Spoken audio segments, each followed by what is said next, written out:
Recentemente a gente conversou aqui no canal sobre os possíveis impactos da Lei Cortês, também conhecida como Lei do Preço Fixo, em nós, leitores e colecionadores. Mas para deixar essa discussão mais interessante, eu fui atrás de outras partes que possivelmente podem ser impactadas pela Lei Cortês, que são as editoras. Eu entrei em contato com dezenas de editoras, sem exagero, e 4 me responderam. Na verdade, mais editoras me responderam, mas 4 permitiram que eu compartilhasse o que elas conversaram comigo aqui no vídeo. Vale lembrar que essas opiniões são baseadas no texto do projeto de lei que está em vigor hoje, em outubro de 2024. E esse projeto, esse texto da lei, pode sofrer alterações, possivelmente vai sofrer alterações até a sua sanção. E antes da gente ir direto para as opiniões das editoras sobre a Lei Cortês, eu gostaria de deixar aqui meu agradecimento a todas essas editoras que compartilharam comigo as suas opiniões a respeito da lei, para que eu pudesse trazer aqui para vocês qual que é o lado das editoras nessa discussão. Das 4 opiniões que eu vou comentar aqui com vocês, 3 delas foram em texto e uma delas está em vídeo. Essa que está em vídeo eu vou reproduzir por último, porque ela é um pouco mais extensa e apesar dela ser longa, ela é uma análise bem detalhada não só da situação da Lei Cortês, como também do próprio mercado editorial, do fator Amazon nessa questão toda, e também tem alguns bastidores de mercado ali bem interessantes. Então vale a pena você ficar até o final desse vídeo. Mas sem mais delongas, já falei pra caramba, vamos lá! O Cassius Medawar, gerente de conteúdo da Conrad, falou pra gente o seguinte sobre a Lei Cortês. Então, sobre a Lei Cortês, acho um assunto bem complicado e complexo. Eu realmente não tenho ideia do que acontecerá ao mercado se ela passar. Tem tantas variáveis envolvidas ao se fazer preços dos livros, seja para lojas, seja eventos. Acredito que se passar, vai exigir uma enorme adaptação do mercado, e só conseguiremos ter uma ideia do que representará se e quando ela for implementada. Porque mesmo tendo exemplos no exterior, o mercado brasileiro tem muitas particularidades próprias. Como deu para ver, o Cassius acha que se essa lei passar, ela vai exigir adaptações do mercado. E por enquanto, a gente só pode especular quais seriam essas adaptações. Inclusive, falando nisso, falando em especulação, já vai comentando ali embaixo, conforme eu for falando aqui as opiniões das editoras, se você concorda, se você discorda, qual a opinião que você achou mais interessante, então vai comentando tudo lá embaixo pra gente conversar. E nesse comentário do Cassius, um dos pontos mais interessantes que ele destacou é que a gente não pode pegar como exemplo o que acontece em outros países onde leis similares já existem e trazer isso exatamente para o Brasil, porque como ele falou, o Brasil, o mercado editorial brasileiro tem suas particularidades que precisam ser levadas em consideração. E eu, Rafael, vou adicionar aqui 2 coisas que eu acho que devem ser muito levadas em consideração quando a gente está falando da Lei Cortês no Brasil, que é o baixo interesse pela leitura por parte do povo brasileiro em geral e também o nosso baixo poder aquisitivo comparado com outros países onde essa lei já existe. Então eu acho que essas 2 coisas têm que ser analisadas quando a gente está falando desse tipo de lei aqui no Brasil atual. O Diego Morro, editor e autor da Script, falou o seguinte sobre o assunto. Ações para tentar ajudar sempre são válidas, mas essa lei foca no último elo da corrente, a venda. Não por coincidência, sua inspiração vem de lugares onde já há um mercado consolidado. Acho que seria mais legal dar um passo atrás antes e pensar em leis e incentivos para diminuir custos de gráfico envio e estimular a leitura. Em alguns países, por exemplo, o governo se compromete a comprar X% das tiragens e distribui para bibliotecas públicas, algo que dá fôlego para as editoras e permite que mais pessoas tenham acesso às obras. Há várias opções para arrumar a casa antes de pensar em algo que se preocupa apenas com o último elo da corrente. Essa opinião do Diego bate com várias das opiniões que nós tivemos aqui no último vídeo do canal, onde muitos de vocês comentaram e muitos de vocês estão alinhados com essa opinião do Diego, de que a lei é válida e necessária, mas que nos moldes que ela está sendo feita, ela parece um pouco precipitada por só tratar dessa última parte da corrente, usando as palavras aqui do Diego, o último elo da corrente, como ele falou. E um outro ponto interessante do comentário do Diego é que ele comentou uma outra saída que poderia se ter, uma outra coisa que poderia ser feita para ajudar o mercado editorial, que é o governo se comprometer a comprar uma porcentagem das tiragens e distribuir para bibliotecas públicas, porque isso sim não só daria um gás para as editoras, mas também fomentaria diretamente a leitura, né, a criação de um público leitor através dessa facilitação do acesso a muitas e muitas obras. O Telmo Diniz, editor da QS Comics, acha que a Lei Cortês é necessária e, nas palavras dele também, esse momento é de união para que o mercado fique mais saudável. O Telmo disse o seguinte sobre a questão da Lei Cortês: certas posturas do mercado editorial contribuíram para a necessidade do projeto da Lei do Preço Fixo. A atual versão do PLS 49/2015 não é ampla o suficiente, pois 1. Aumenta a margem das livrarias, sacrificando as editoras. 2. Preserva a venda em consignação, o que limita o compromisso das livrarias. 3. Proíbe descontos maiores na pré-venda, desvalorizando os leitores mais fiéis. Um mercado justo precisa equilibrar os interesses de todos. Mais uma vez, a gente tem uma opinião aqui que concorda que a lei é necessária, mas que nos moldes que ela está sendo feita, ela não contemplaria todas as partes do mercado editorial, né, como os consumidores finais e também as editoras. E uma das questões que o Telmo destacou no comentário dele, que a gente também conversou aqui no último vídeo que eu postei, né, nos comentários a gente teve bastante conversa a respeito disso, é a questão das pré-vendas. Editoras que costumam dar 20%, 30% de desconto na pré-venda para incentivar com que as pessoas comprem o livro nesse momento de pré-lançamento, nesse momento que o livro está antes de ser lançado, que é um momento importantíssimo da vida do livro, essas editoras vão ter que se adaptar com essa nova regra. E eu confesso que eu estou bem curioso para saber como vão ser essas adaptações caso a lei seja sancionada nos moldes que ela está hoje. E agora vamos para a última opinião, que eu falei que é aquela opinião em vídeo, que é um pouco mais extensa, mas que vale a pena você assistir até o final. Essa análise que você vai ver agora aqui na sequência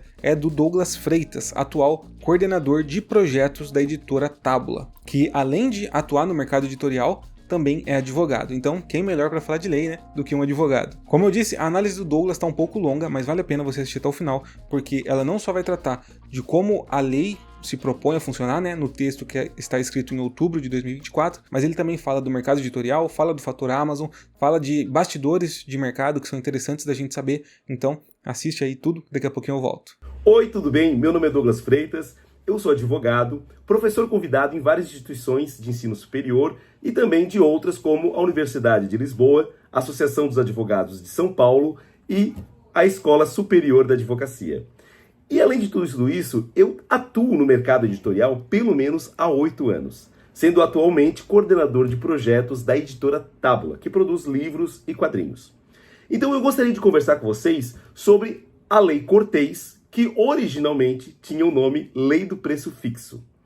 É importante dizer que eu estou gravando esse vídeo em outubro de 2024, ou seja, ela ainda não é lei, é um projeto de lei, que é o PL 49/2015, ou seja, é o projeto de lei número 49 proposto em 2015. Mas agora, em 2024, ela avançou bastante e, em breve, se projeta que ela vai se tornar lei.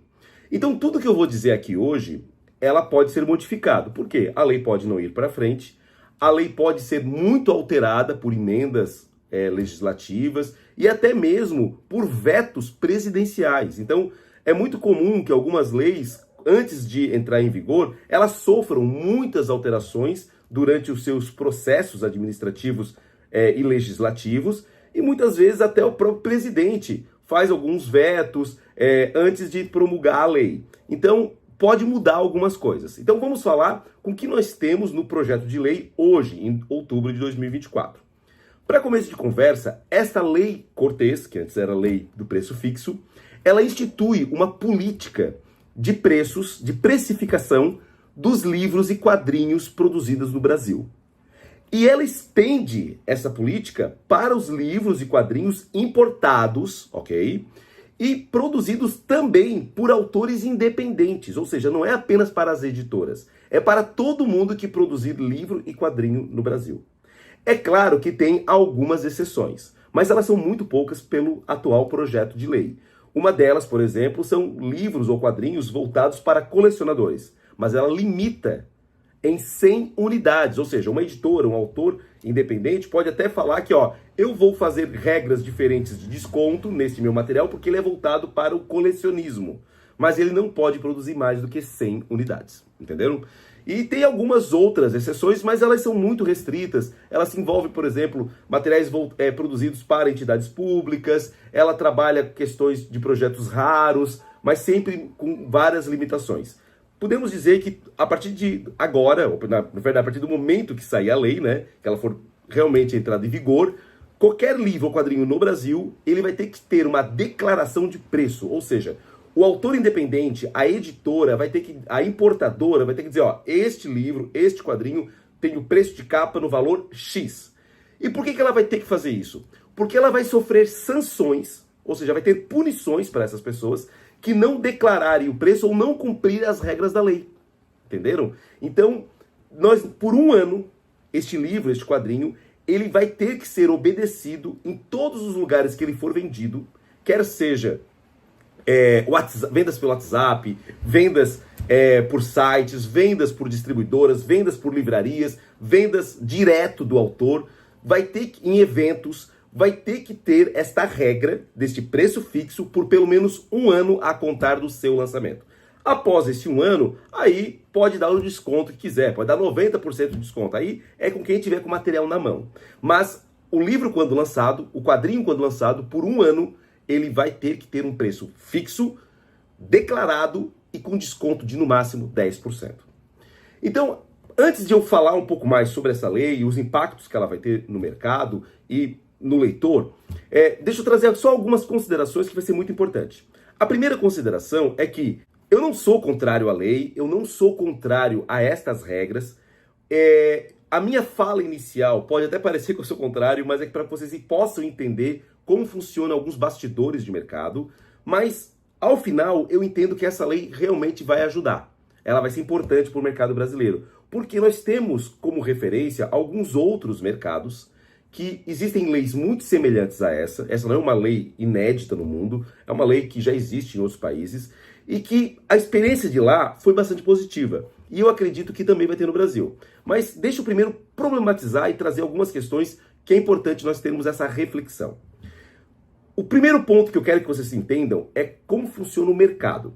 Uma editora ou um autor, quando publica um material físico ou online, porque essa lei vai abranger tudo, ele declara um preço, certo? E é com base neste preço que ele pratica todos os cálculos. Então, os impostos é calculado sobre este preço, o desconto que ele dá para livrarias, para distribuidoras, para varejistas, é com base nesse preço. Os royalties que ele paga para o autor, para o licenciante, quando é um material importado, é com base nesse preço. Então, assim, quando tu coloca um preço num quadrinho, ele não é de forma aleatória. Ele considera os descontos que tu vai ter que dar para revenda, ele considera os impostos, ele considera os royalties, ele considera as despesas daquele próprio material, do lucro que a editora pretende ter nele. Então, tudo isso é com base nesse preço de capa, por assim dizer.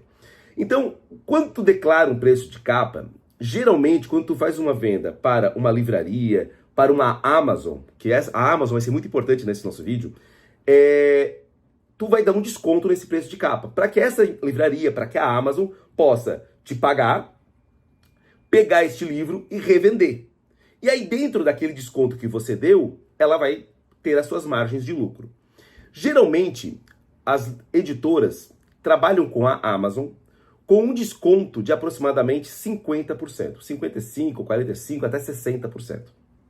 E este desconto também é dado para as livrarias. Algumas consignam, outras compram.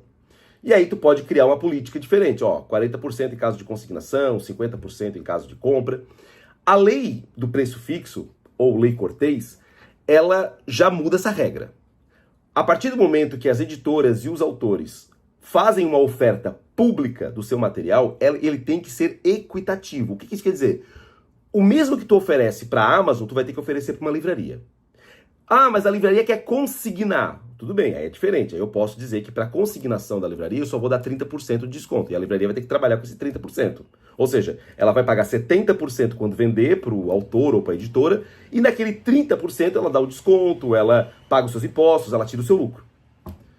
Mas se eu falo, eu dou 50% para a Amazon se me comprar os livros, este mesmo 50% vai ter que ser dado para a distribuidora, vai ter que ser dado para a livraria que te pagar à vista. Ou seja, nas mesmas condições que a Amazon pagar. Entenderam? Ou seja, é criar um padrão, certo? Para que não haja tratamentos diferenciados. Ok? Mas desde que sejam as mesmas condições. Ou seja, ó, a Amazon me paga, ela me cobra 50% de desconto, mas ela me paga em 90 dias. Então, dentro dessas regras, eu posso exigir que uma livraria, para se adequar ao mesmo desconto de 50%, vai ter que ter as mesmas condições. Ela vai ter que pagar à vista quando der 90 dias da entrega do material. Entenderam? Então, no bom e no ruim tem que ser igual, certo? Então, a lei ela vai trazer essa regra, essa padronização. Então, num primeiro momento, quem é que vai ser prejudicado, por assim dizer, por conta dessa lei? A Amazon, ok? Mas a Amazon consegue suportar, correto? Porque a Amazon é um dos problemas que exige uma lei como essa. Porque como é que funciona a Amazon?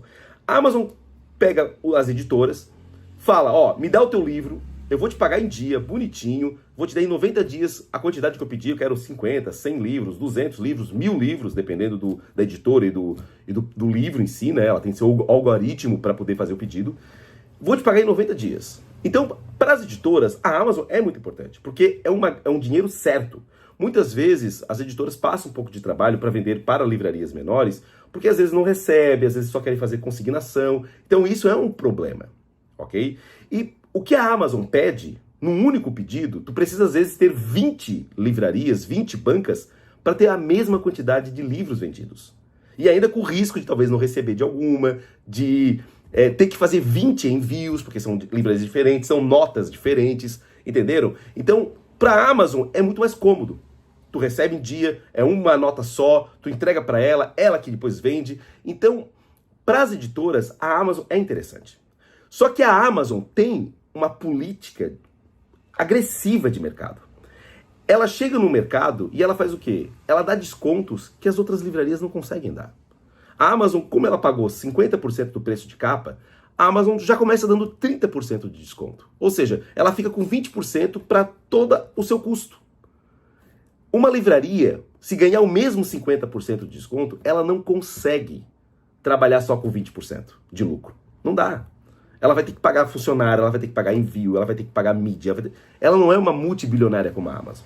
Então, por isso que, geralmente, tu vê o mesmo quadrinho, o mesmo livro, vendido na Amazon com 30% e vendido na banca de esquina ou numa livraria com apenas 10%, 15%. Então, o que acontece com a Lei Cortez? Ela vai padronizar. A Amazon, a banca, a livraria vai vender com só 10% de desconto. Ou preço de capa ou, no máximo, 10%. Então, isso dá competitividade para os pequenos. Entenderam? Então, essa é a grande sacada da lei. Os leitores vão chiar. Obviamente vão chiar. Por quê? Porque quem é leitor, por mais que seja comprometido e que queira que haja um crescimento do mercado editorial, das bancas, das livrarias, o leitor, ele quer pagar menos. E é muito comum um lançamento, quadrinho que tá na pré-venda, ou que acabou de sair, já estar na Amazon com 30%, com 40% de desconto. Não vai mais existir isso. O leitor vai ter que entender que ele vai ter que esperar um ano do lançamento para poder ter descontos dessa natureza, 40%, 50%, 60%. Naquele primeiro ano da existência da obra, ele só vai ter um desconto de 10%. Certo? Então o leitor vai chiar. O leitor que é colecionista, que quer um material que acabou de sair para ler. Entendeu? Então, infelizmente, vai ter este problema. Mas é importante nós entendermos que, em médio e longo prazo, isso vai ser muito benéfico. Por quê? Porque a Amazon, ela não cria novos leitores. E eu digo isso com muita certeza, porque quem cria novos leitores, além de políticas públicas, além de nós incentivarmos e divulgarmos o material, são as bancas, são as livrarias. É aquela volta que tu dá no shopping, aquela volta que tu dá numa livraria, e aí tu conhece um autor novo, tu conhece um livro novo, tu folheia ele, ok? E a cada dia que passa, mais bancas, mais livrarias são fechadas. Porque eles não conseguem trabalhar com uma Amazon ao lado deles, com essa competição, certo? E é muito comum uma pessoa, e quem está aqui assistindo já deve ter feito isso, tu vai naquela banca, tu vai naquela livraria, tu gosta do material, tu vê ali o preço de capa, tá com 10% de desconto, 5%, 15% no máximo, aí tu vai na Amazon, tá com 30%. Tu espera 2 dias, tu compra na Amazon, em 2 dias está na tua casa.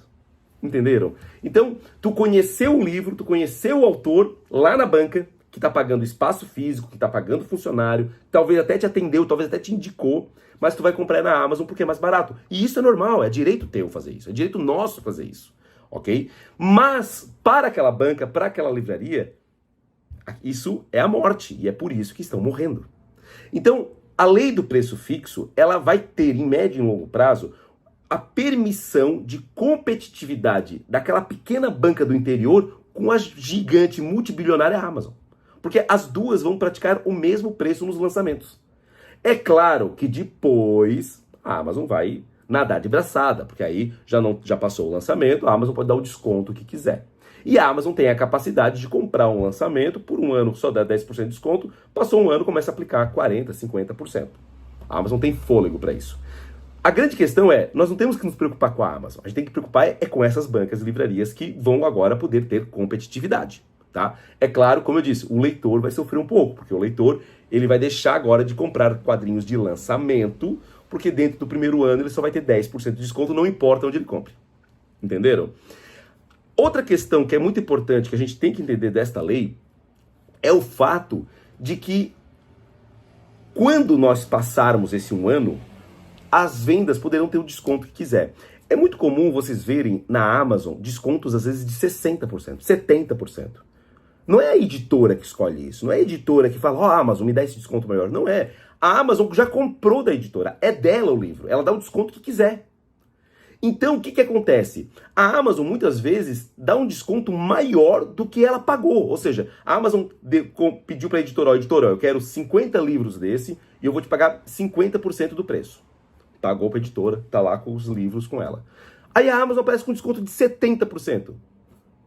Como? Ela pagou 50% e está vendendo a 70%? É isso mesmo, ela está pagando para enviar outro livro para você. Quando tu vê um livro na Amazon acima de 50%, com toda certeza ela está pagando para enviar o livro para você. E por que ela está fazendo isso? Por uma das políticas predatórias da Amazon. Porque ao fazer isso, ela esvazia o estoque dela. Ela esvazia o estoque dela, porque o estoque também é um custo. Ela divulga outros livros, porque por causa daquele desconto, talvez tu compre um outro. E ela acaba com as livrarias e bancas ao redor, porque elas não conseguem trabalhar no prejuízo. Elas não vão dar jamais um desconto onde o preço é maior do que elas pagaram para a editora. Entenderam? E é por isso que a competição não existe. As bancas e as livrarias estão morrendo com a existência da Amazon nos países. Então, o primeiro ano vai ser um ano de fôlego, um ano de proteção a essas bancas e livrarias para eles terem uma competitividade nos lançamentos. A partir daí, aí vira terra de ninguém, todo mundo dá o desconto que quiser, quanto quiser. Mas o que é mais importante nós entendermos é que tudo isso vai ser aplicado não só para as editoras, como para os autores independentes, no Catarse, nos grupos, nas vendas diretas, qualquer publicação, e pode ser denunciado, inclusive se a pessoa não cumprir isso. Criando inclusive algumas regras, como eu falei para vocês, proibindo vendas casadas com grandes descontos e coisas dessa natureza. Então assim, é uma lei que vai ter bons reflexos a médio e longo prazo, vai chocar muita gente no curto prazo, vai ter um impacto importante no mercado e, ao meu ver, eu vejo com bastante otimismo, certo? Não vejo com pessimismo a entrada em vigor dessa lei, não, certo? Então, é isso aí. Deixa aí nos comentários as suas sugestões, suas críticas, sua opinião. E também aqui no comentário está o link do projeto de lei, que você pode acompanhar. Ela é pública. Você pode ver as emendas, quem propôs a lei, quem está pedindo alterações, quem está votando. E, em breve, talvez, este projeto de lei vire lei. E aí, o mercado editorial do Brasil vai ter uma forte mudança. Então, como o Douglas falou, e como a gente conversou também aqui no último vídeo, o fator Amazon faz que essa lei seja necessária. E acho que todo mundo concorda, né, que a política atual da Amazon de desconto faz com que a concorrência com livrarias e bancas seja dificílima, né? Ninguém dá conta de dar o mesmo desconto que a Amazon entrega. Então, de fato, a lei é necessária para impedir a criação de um monopólio, e acho que todo mundo aqui também vai concordar que quando existe um monopólio de uma empresa em um nicho, quem se lasca também é o consumidor final. E outro ponto legal da análise do Douglas é quando ele fala sobre os possíveis pontos positivos que a lei pode trazer no futuro, que eu realmente torço para que eles aconteçam, principalmente pelo fato do que o Douglas destacou, que são as livrarias e as bancas que formam leitores. Então essa parte aqui que ele falou é bem interessante da gente lembrar quando a gente estiver falando dessa lei. Essa análise do Douglas também vai estar disponível lá no canal dele, então eu vou deixar o link ali na descrição para quem quiser aí fazer algum comentário, tirar alguma dúvida, pode falar também diretamente com ele, depois de já ter deixado seu comentário aqui no vídeo do Soco Foguete, hein? Agora é com vocês, hein? Comentem aí embaixo o que vocês acharam dessas opiniões, se vocês concordam, discordam, enfim. Comenta lá embaixo porque o espaço é livre e assim a gente conversa um pouco mais sobre esse assunto. E entra lá no nosso canal do Telegram, beleza? Falou!